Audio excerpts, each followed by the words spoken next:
Hey guys, we wanted to bring you guys an update about how we've been doing with our financial peace class. That's right. This week, we graduated 30 people Yay. out of our FPU class. So that means that 30 people were able to come weeks 1 through 9 and learn all kinds of great content about how to attack the debt in their life. So what I thought was really cool about all of that was the fact that, man, we started with, a ton of people that were interested. There was like over 50 people that were interested when we first started. And we were kind of curious to see how many of them would stick around to the very end.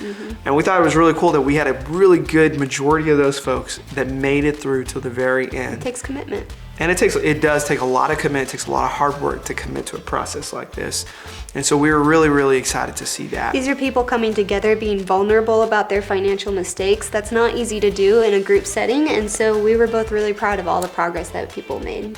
And so on the last day, I got to actually stand in front of the class and share the inspiration that was for me when we first started. Some of you guys know this, February 9th, 2018, Hope and I got to go onto the Dave Ramsey Show. That's right. And we got to go on radio with something like 15, 16 million people listening and tell our story to all of those people over radio. Okay, so tell me how this conversation goes. How did you end up doing our stuff? How did you end up here, standing here doing a debt-free screen? Yeah, so actually, we were talking about doing the whole Dave Ramsey plan even before we got married. Yeah. And so when we got married, we both actually had kind of two conflicting ideas about it. So I had the longer 10-year plan in my mind, and she had a pretty intense 2-year plan in her mind. I think that sums it up. And we thought, So she kind of pretty much more had the Dave Ramsey plan, and you had the Samson plan. That's exactly right. Okay, I got you. Okay. That would be it. Yeah. And so we got married after we got back from the honeymoon. I wanted to make a big ticket item purchase. So I brought it to her and she immediately shot it down and wanted to talk about the debt. And so we just been kind of putting it away that conversation for a while. And so we realized we need to have this conversation. It was actually probably the biggest money fight that we've ever had in our marriage. Yeah. And it was pretty early on. And so I remember, I got pretty upset. She got pretty upset. And she made me go outside and mow the lawn, which I absolutely hate. Because we were not going to pay money to mow. And I downloaded your book, Total Money Makeover, on Audible. And I was actually listening to your book while I was mowing the lawn. And fuming. And fuming, the whole time. Because I hate mowing the lawn and I really didn't want to listen to you. And so she'd already yelled at you, then I yell at you. You're just complete beat down to nothing now. And I think I mowed the lawn for like 3 hours straight because I listened to the book the entire time. I didn't stop. Wow. And so at the end of that, I realized she was right and I was wrong. And I wish I could just tell you I went back in the house and told her you're right. That didn't happen. No,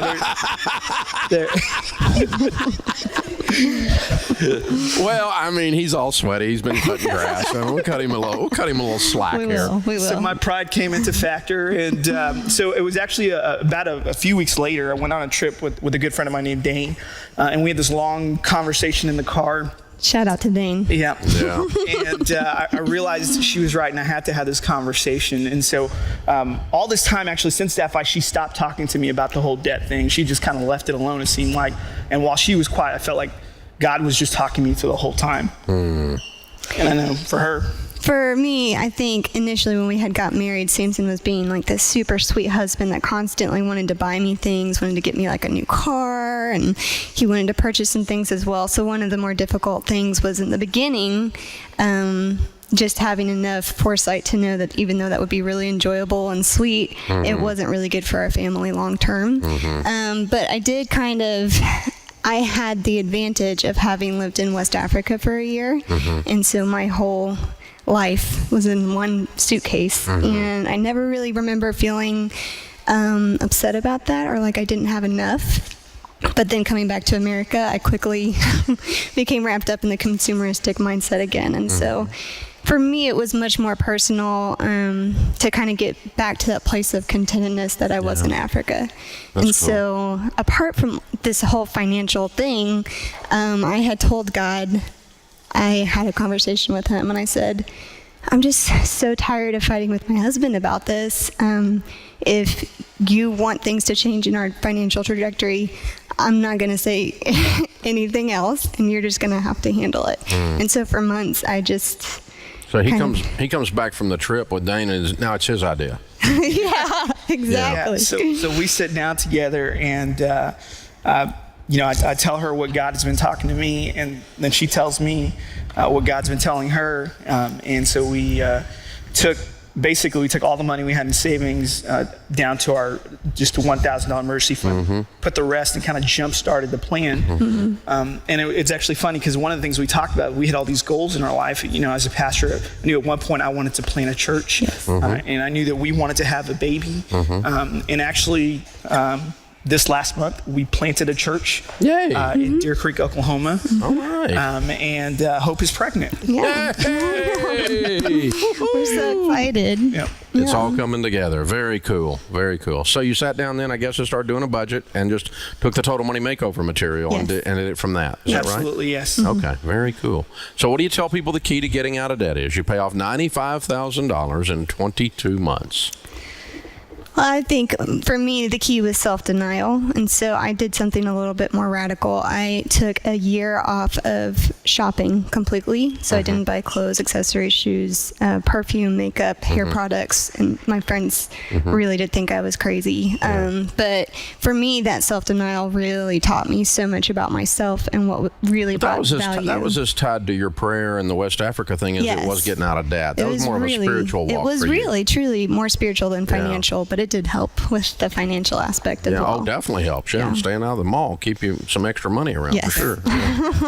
And for me, I would say it's being in agreement, being agreeing with hope, being agreeing with God, having that three-string cord in our life and putting Him first. Absolutely. And that really changes the game when you're together. We since then have never fought about money to this day. No, we haven't. That's true. Very cool. Very cool. Well done, you two. Thank you. Great story. I'm proud of you. Count it down. Let's hear a debt-free scream. 3, 2, 1. We're debt-free! That's why I'm not nervous sharing our story in front of a couple hundred people on YouTube. It's like no big deal, right? We've already talked to 14 million people on this huge broadcast thing that's probably... What's the word syndicated mean? Is it syndicated? Is it syndicated? I don't know.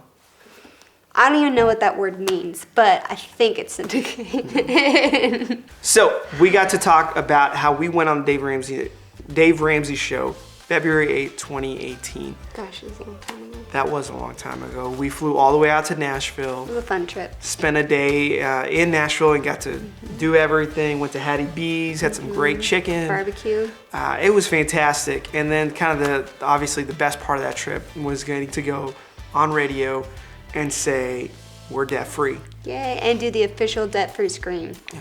And so what I told the class at the end of the night was February 8th might be the day that it happened, but the day that became the goal for us was the first day of getting into baby step 1. Right? When we started this whole process, 2 years prior to that day, we sat in a room together and I looked at my wife and I said, baby, that's gonna be us. We're gonna go and we're gonna be one of those crazy people that gets on radio and says we're debt free. Yes. And that was our goal, that was our inspiration. And let me tell you, it was so amazing to be able to fulfill that dream. And so what I wanna tell you and what I told those 30 people is what I wanna tell you is that you can do this. Yes, yes. I know it seems like a daunting task and I know it seems scary, but the reality is, man, if we can do it, we think anybody can do it. And we believe that you can do it. And so, man, whatever that goal is, whatever that thing you need to put in front of you and say, that's my goal, that's where I want to be. I want to be on that Dave Ramsey Show. I want to be on this YouTube channel. If you're debt free, we'll put you on this channel. All right, you can tell your story.